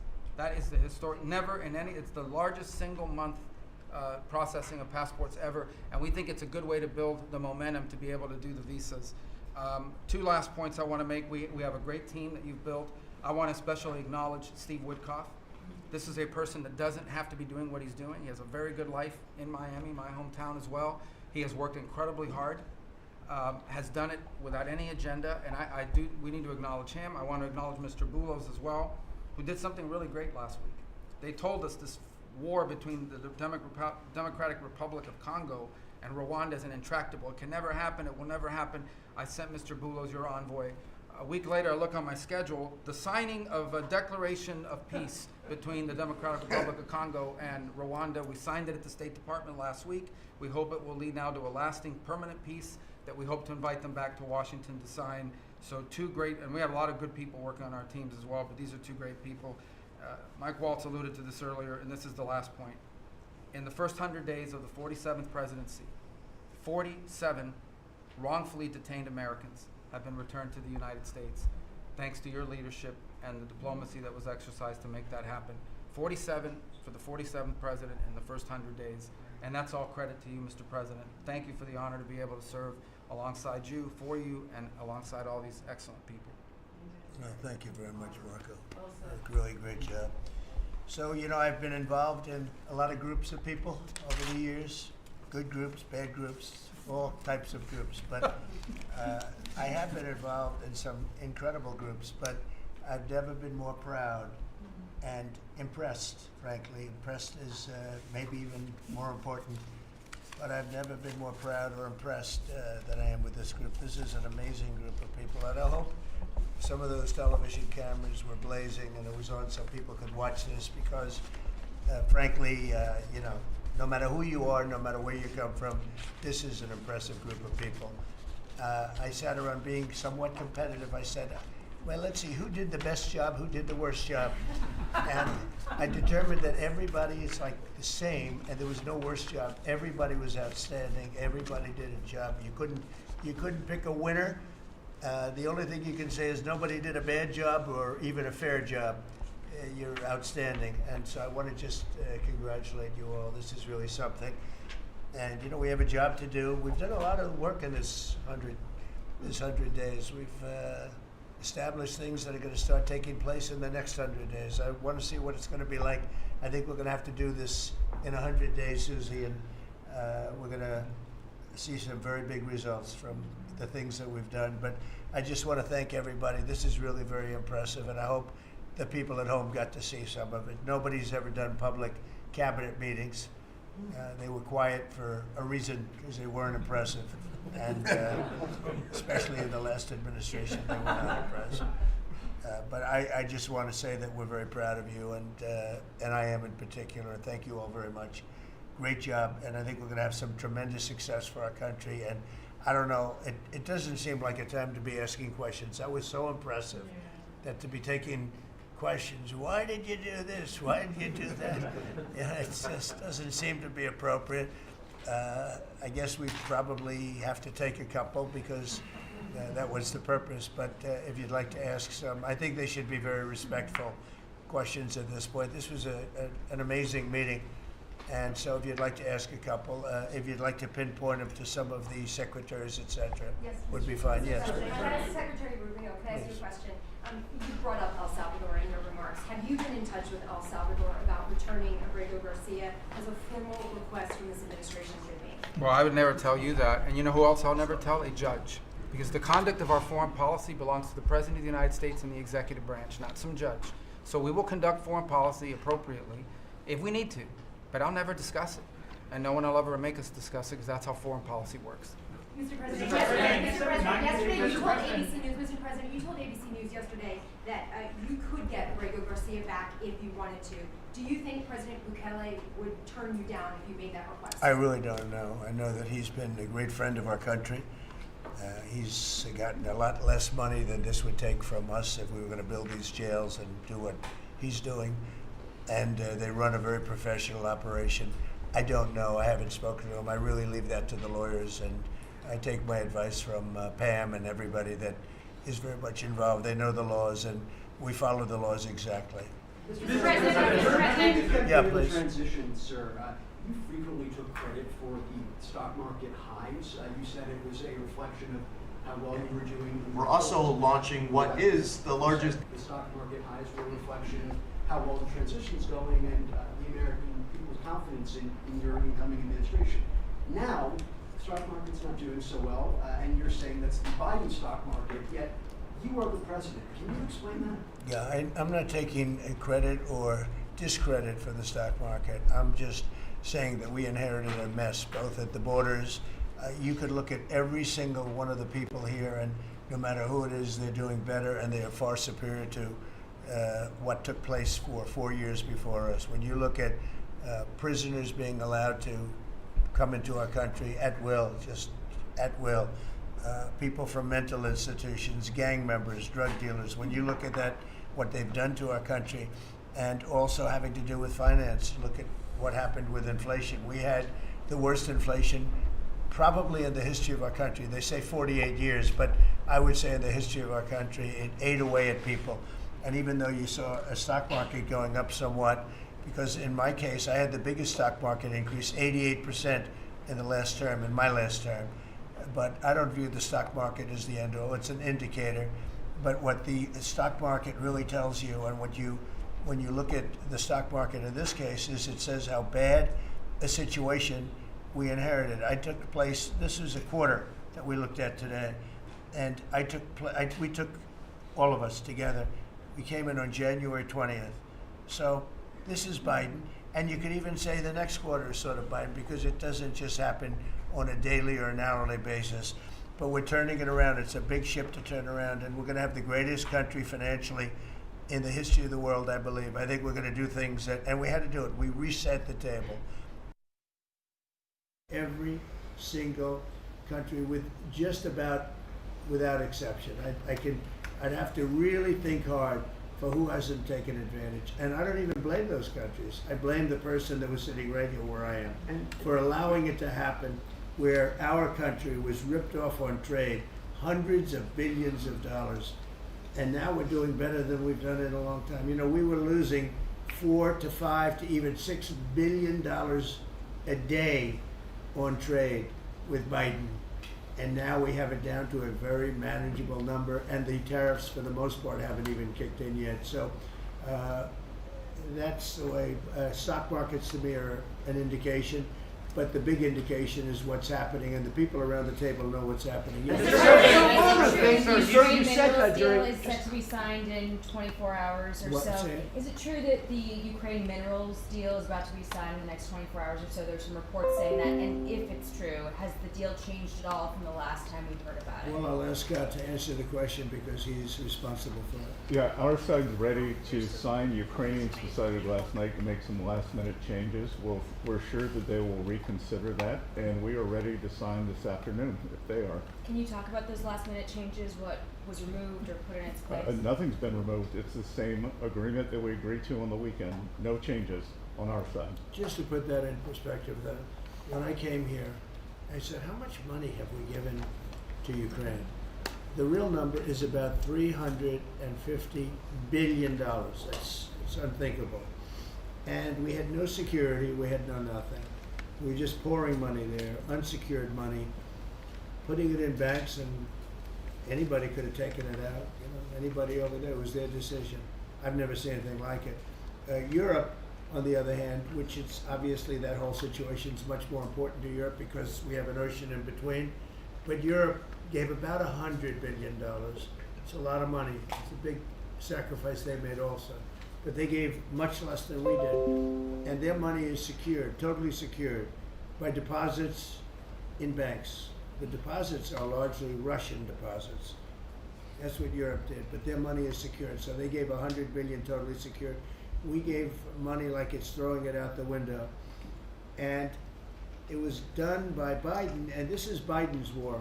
This isn't Trump's war. I'm trying to get out. And more than the money, they're losing about 5,000 young Russian and Ukrainian soldiers a week, mostly. There's some people also being killed in towns where missiles should not have been shot, small cities and towns.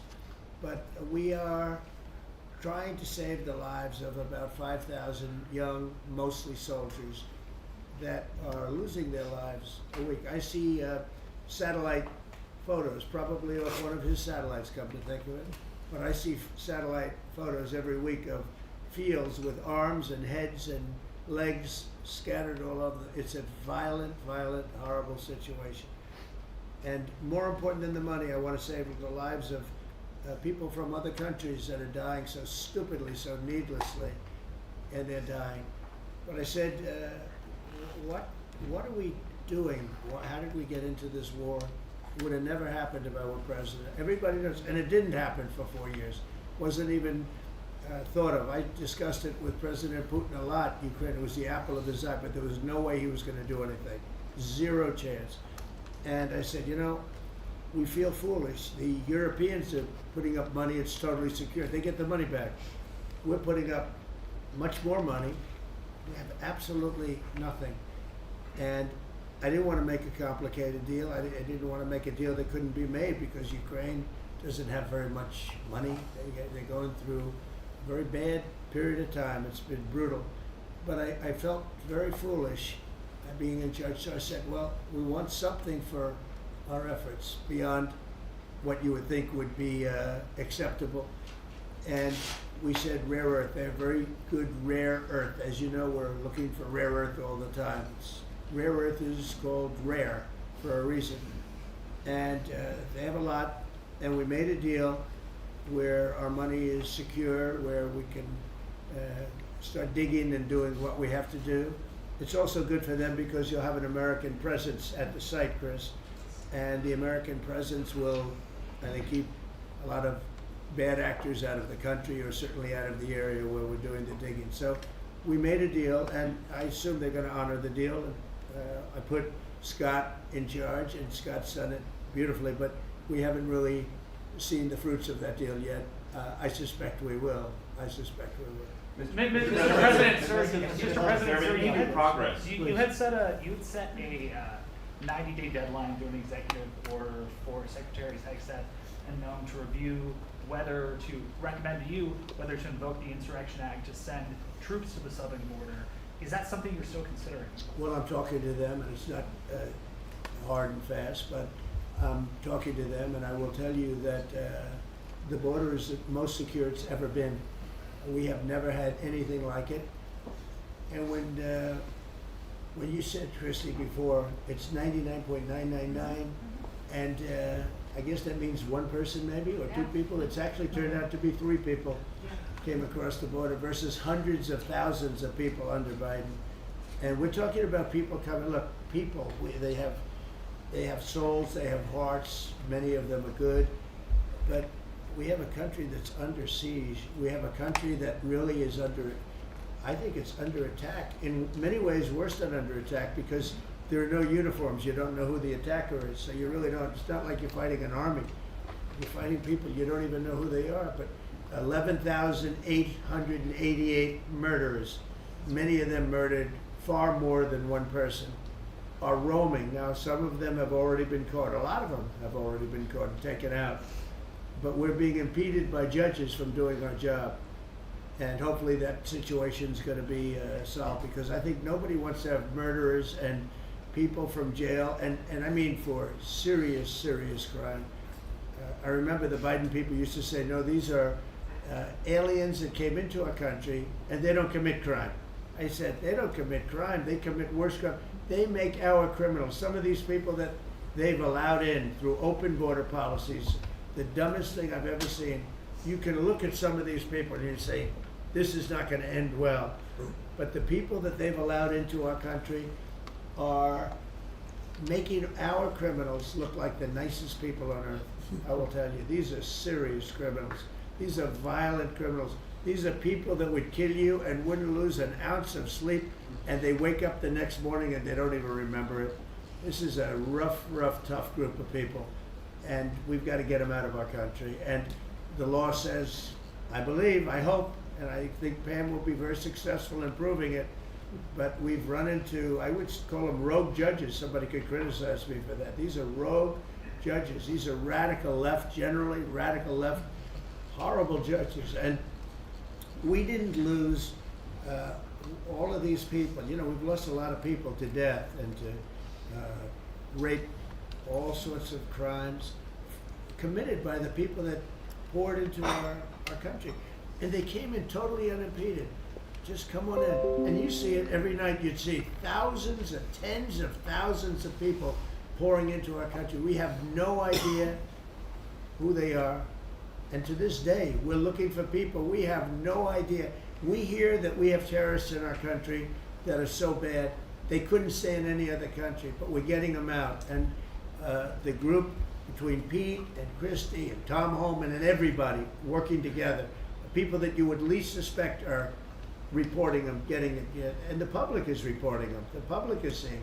The public is calling and they're saying, you know, I live in a house and next to me moved in a group of people and they are very violent, and would go and would find out and would say, yeah, you're right, they were really violent, and we have information on most of them. So I just think it's incredible what's taken place. But we right now have a very, very secure border. Right now we have the most secure border in the history of our country, so I don't think we have to worry about your question too much. Mr. President, Prime Minister of Canada ran against, not only against the Conservatives, but also against you. Well, yesterday, both parties. Yeah, and yesterday he spoke about American betrayal. Are you interested in rebuilding relations with Canada, and if so, how? No, well, I think we're going to have a great relationship. He called me up yesterday. He said, "Let's make a deal." You know, he was running for office. They both hated Trump, and it was the one that hated Trump, I think, the least that won.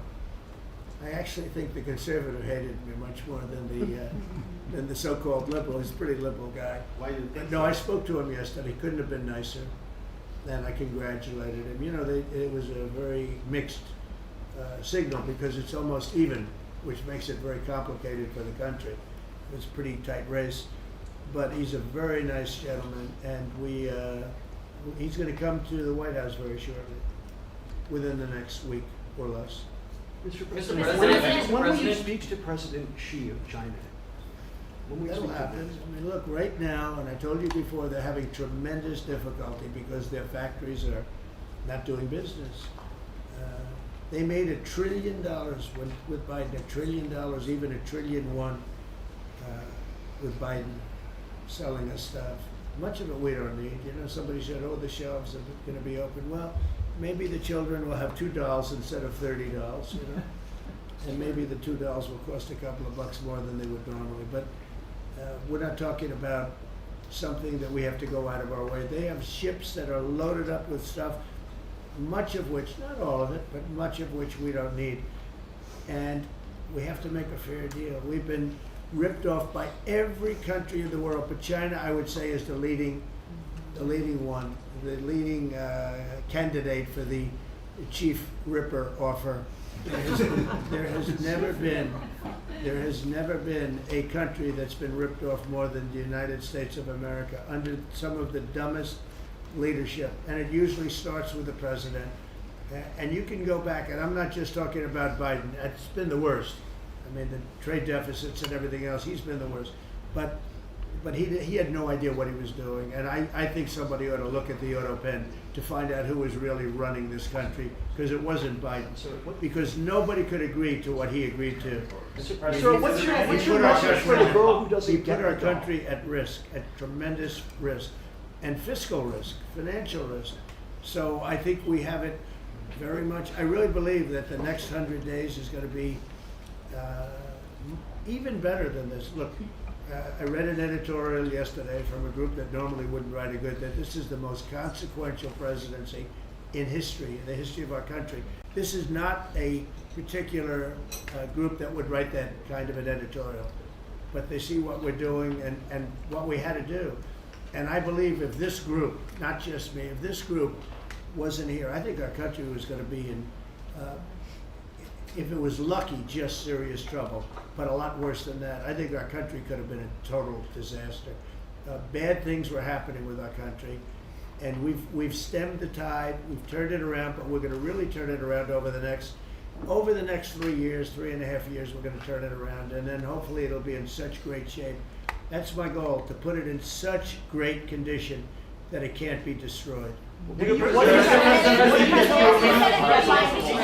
believe You mentioned this last night in your speech in Macomb, that we're facing an unprecedented situation where there's a lot of abuses of nationwide injunctions, sort of seemingly designed to curtail your power, specifically when it comes to deporting these illegal, violent aliens that came in under the previous administration. Have you spoken to your team about ways to mitigate this and continue to deliver for the American people on Well, that there aspect? are ways to mitigate it, and there's some very strong ways. There's one way that's been used by 3 very highly respected presidents, but we hope we don't have to go that route.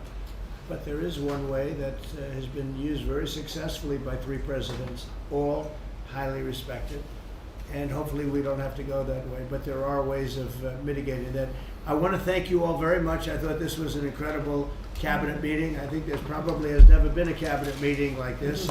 You've never seen it on tape, that I can tell you. And I want to just congratulate everybody at the table. But we have a lot of work to do, but we're off to a great start. Thank you very much, Do everybody. you enjoy, Mr. President, maybe in the White House bag? Second time? How's your life here? Thank you, everybody. I'm working hard. I like my life. I'm working hard, but I like it because we're doing a lot of good for a lot of people. Thank you very much. Thank you. Thank you.